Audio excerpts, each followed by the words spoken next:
السلام عليكم ورحمة الله وبركاته. النهاردة بقى هنعمل ايه؟ رز بلبن. الطلب برضو ان هو يتعمل ازاي. رز عادي جدا جدا جدا زي ما انتوا شايفين كده، وممكن تغسليه وممكن لا. احنا هنا في ايطاليا ما بنغسلهوش، تمام؟ ممكن تغسليه وممكن لا. هسيبه عندي مية دافية او سخنة وتنقعيه فيها وتسيبيه. خلاص، انا هزود شوية رز تاني علشان يطلع لي نشا كتير. اسيبه بقى لغاية ما يبوش شوية. خلاص. في الميه. وبعد كده نبقى ايه، هنشتغل عليه اول ما يبوش شويه، يعني هسيبه بتاع ربع ساعه 10 دقايق كده. المهم ايه، عشان يطلع لي نشا. وانا هعمله، انا ما عنديش كريم شانتي، بس انا هحط بانه دي كوتشينا او بانه دولش. خلاص، اللي هي الكريمه اللباني. خلاص، مع الحليب هنحطها. المفروض بتعمليه بالكريم شانتيه لو انت عايزاه ابيض ابيض زي بتاع المحلات، ومعاها كمان لبن نيدو، شويه لبن نيدو. انا لا عندي ده ولا عندي ده، بس هعمل برضو رز بلبن. يعني انت ممكن تحطي شويه لبن نيدو وتقومي حاطه الكريم شانتيه ضرباه بالمضرب بحيث ان هو يعمل زي فوم كده، وبعدين في الاخر خالص بتطفي النار عليه، وبعدين بتقلبيه وبعدين تصبيه في الاطباق، بيبقى ابيض زي بتاع المحلات وليه مطه كده جميله جدا. خلاص.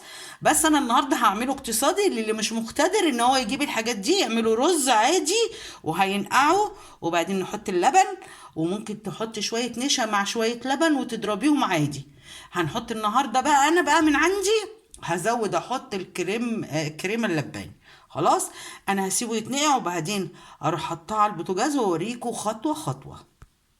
وبعد ما اتنقع معايا سيبته على نار هاديه، هوطش عليه خالص والرز يستوي على نار هاديه علشان ما يشتش معايا. اسيبه بقى ياخد ويدي مع الميه اللي انا حطاها. بعد شويه هنحط الحليب. خلاص، خطوه خطوه وانتوا معايا اهو هنعمله. بص الرز معايا بقى بدأ يعمل ايه، ينشي معايا اهو وينفش. ينفش معايا، واخدين بالكم؟ هزوده شويه ميه شويه تاني علشان ما يشتش معايا او يكمل سواه في الحليب، بس هستنى شويه علشان احط حليب عشان يبقى لونه مبيض. خلاص، هنحط شويه ميه. ثواني. قلت لكم ان انا ايه، هسيبه يستوي على نار هاديه. هكمل شويه ميه كمان على بال ما يكمل سواه خالص ويستوي معايا الرز قوي. وما ننساش الفانيليا نحضرها، والكريمه اللي انتوا هتحطوها. هسيبه بص كل ما بيقعد بيستوي بينشي والرزايه بتكبر. ده رز بلدي عادي، لا هو بسمتي ولا هو رز فلبيني اللي هي رزايه طويله. خلاص، شايفين انتوا بقى الميه بتبقى عامله ازاي، وبعد كده بتطلع نشا حلو. انا معايا البانه بتاعت المطبخ، هي المفروض بتاعت الحلويات بس هي شغاله معايا عادي. يا اما البانه دي اللي هي الكريمه اللباني، ومعايا النشا، وعندي الفانيليا، وعندي السكر. هو ده اللي هنستخدمه. ماشي، جهزوا الحاجات دي. شايفين بقى لما حطيت ميه كل شويه ايه، بيتقل معايا وينشي. بصوا عاملين ازاي، عامل ازاي. بصوا. هبدأ بقى اروح حاطه شويه لبن. بصوا كل ده كله على نار هاديه. شايفين الرز ايه، استوى وبقى حلو. هنجيب حليب ونحطه. ثواني اهو معايا حليب، هحط حليب. بصوا الكمية دي، وهسيبه بقى يكمل سواه الرز مع الحليب علشان يبقى خد التسوية الصح. ليه؟ لانك لو حطيت الرز مع الحليب بس يستوي، مش هيستوي الرز. المية بتخليه يستوي. وعلى نار هادية واسيبه. خلاص، لما ينشي تاني هنحط السكر. دلوقتي انتوا بصوا هقول لكم على حاجه على فكره، عشان انا الرز اللي عندي ده مش بينشي قوي، بينشي حاجات بسيطه وبعد كده ايه بيفرط معايا. تمام. الرز عندي استوى. شايفين الرزايه عامله ازاي، مستويه خالص، بس عشان الدخان وكده. المهم عشان البخار. الرز معايا استوى. لقيتيه عمل معاكي كده، هتجيبي شويه حليب اهم، وعندك نشا، معلقه نشا، او تعمليهم بالهاند بلندر، بس انا بتضربي نص ضربه. خلاص. انا بحب الرزايه تبقى باينه. تمام. في نفس الوقت مش النشا معايا ما يكونش مقلبز. خلاص، قلبته كده.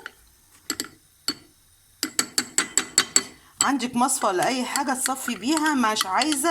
انا معايا الاميدو هنا اللي هو اميدو دي باتاتا، اللي هي علشان في ناس ما تعرفش النشا هنا اسمه ايه بالايطالي، اميدو دي باتاتا اهي. اميدو دي ريزو، في اميدو دي باتاتا وفي اميدو دي ريزو اللي هو النشا بتاع الرز. تمام. هنحطها، هنحط كده ونقلب بسم الله. وهنحط السكر. طبعا لما بنحط السكر الرز بيغمق. تمام. احنا ليه بنحط الكريم شانتيه؟ علشان يبقى لونه ابيض. وبنحط اللبن النيدو او اللبن البودره علشان يبيض. انا بحط شويه سكر على حسب السكر اللي انت عايزاه. عايزاه مسكر قوي، مش عايزاه مسكر قوي، انت حسب الرغبه. احنا بنحبه مسكر. تمام. انا بسيبه شويه كده، مش بخليه مجعلص قوي. خلاص. بصوا بدأ ينشي معايا ازاي، يتقل. وحطيت السكر بتاعي. هجيب كيس الفانيليا بس عشان بصور بايدي، هفتح لكم الكيس الفانيليا واحطه معاكم. طبعا احنا بنسيبه يستوي شويه. بصوا بدأ يتقل معانا اهو. انا مش عايزاه يبقى مكلكع، انا عايزاه يبقى ليكويد شويه، علشان بعد شويه اما يعني اما يبرد هينشي هو لوحده، هيمسك في بعضه. حلو. هنحط الفانيليا بتاعتنا. احنا حطينا السكر، هنحط الفانيليا علشان تدي طعم. خلاص حطينا الفانيليا. هنحط بقى الكريمه اللي هي اللباني، او قلنا كريم شانتيه، او وهنحط معاها الحليب البودره. انا بقى ما عنديش الحاجات دي، فانا بستعين بايه، بحاجه تانية عشان تبيضها. يعني الكريمه اللباني بتبيضه كمان وبيبقى مغذي، لان ده قشطه عامله زي القشطه بالظبط. خلاصه الحليب بيخليه ابيض. ممكن تجيبي الكريمه اللباني بتاعت الطبيخ، اللي هي اللي انا حطاها دي، اللي هي بتاعت الاكل بتاعت المطبخ، يا اما اللي هي بتاعت الحلويات دي، او دي سيان هتشتغل. بصوا اللون بقى ابيض ازاي. وهسيبها تهدى خالص خالص خالص. اول ما تهدى معايا خالص اروح صبها في الطبق، وبعدين تبدأ تزوقي. حاجة تانية، انت لو عندك جوزة الهند وحطيتيها معاها وطبختيها معاها بتتقل كمان. يعني بصي، يعني متبقاش كده، بتشرب وبتتقل كمان معاكي، بيلف معاكي. خلاص. شايفين الرز بلبن؟ هو ده الرز بلبن. ممكن تحطي شوية زبيب في قلبيهم. انا طبعا عيالي بيحبوه سادة خالص من غير اي حاجة.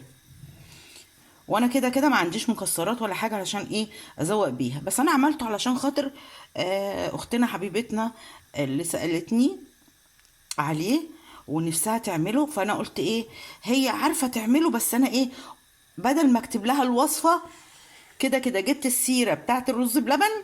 عيالي قالوا لي اعملوه لنا، قلت لهم خلاص انا هصوره. فانا قلت اصوره بقى بالمره علشان ايه تعرفوا. بصوا بيتقل ازاي معايا. ولما يبرد بقى يهدى شويه كده اروح صباه في الطبق. وممكن ويعني هو بعد ما يبرد خالص احطه في التلاجة وناكله بارد. في ناس بتاكله سخن، انا بسيبه لغايه ما يبرد وباكله ساقع بصراحه، بيبقى طعمه احلى. تقومي بقى ايه بعد ما ينشأ، بعد ما يبرد خالص، تقومي مزوقه بقى، حاطه المكسرات، وحاطه الزبيب، وحاطه جوزة الهند، حاطه اي نوع انت عايزاه. عايزه تاكليه ساده كليه، كل واحد حسب امكانياته وحسب ظروفه. تمام. مش عايزينه مجعلص، لان في ناس بتعمله مجعلص وبعدين بيبقى عامل لما بيبرد بيبقى عامل زي الطوبه. لا احنا مش عايزينه زي الطوبه، احنا عايزينه شويه ليكويد اهو، مقبول وباين ان هو منشي. هيجمد بعد شويه مع السقعه، تاني يوم هيبقى الطبق بتاعي حلو. وبتاكلي رز رز بلبن، حاجه حلوه انت عاملاها في البيت. بصوا اللون ابيض ازاي، شايفين اللون ابيض ازاي؟ ممكن يكون الضوء مش باين قوي، بس عايزه اقول لكم اللون ابيض ابيض، بياضه جميل جدا. هصبه بقى في الطبق بعد شويه، هستنى بس يقلب معايا يغلي. كل ده انا بسوي الرز بلبن على نار هاديه. ليه؟ عشان ما يشيتش معايا، وفي نفس الوقت الرزايه تستوي تاخد راحتها. زي ما انا اوريكم في البدايه كده انا بعمل ايه، وبعد كده بنروح مدخله الحليب والحاجات دي كلها تستوي مع بعضها. خلاص، ومع التقليب كده عشان ما يلزقش تحت الحله ويبقى طعمه شايط.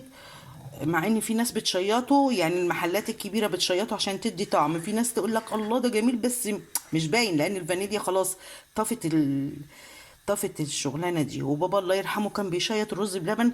الاخر كان بيعمل رز بلبن نقول له جميل، يقول انا بشيطه مخصوص عشان بيدي طعم حلو. اقول له ازاي؟ لان بابا كان حلواني اصلا.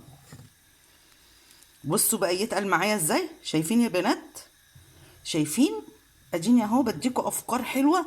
مع ان انا عارفه ان انتوا شاطرين كلكم بتحبوا الحاجات دي، بس في دول ما بتعرفش الحاجه دي بتتعمل ازاي. فانا قلت بقى بالمره اعمله بالمره وانزله واوريكم ايه احنا بنحب ايه.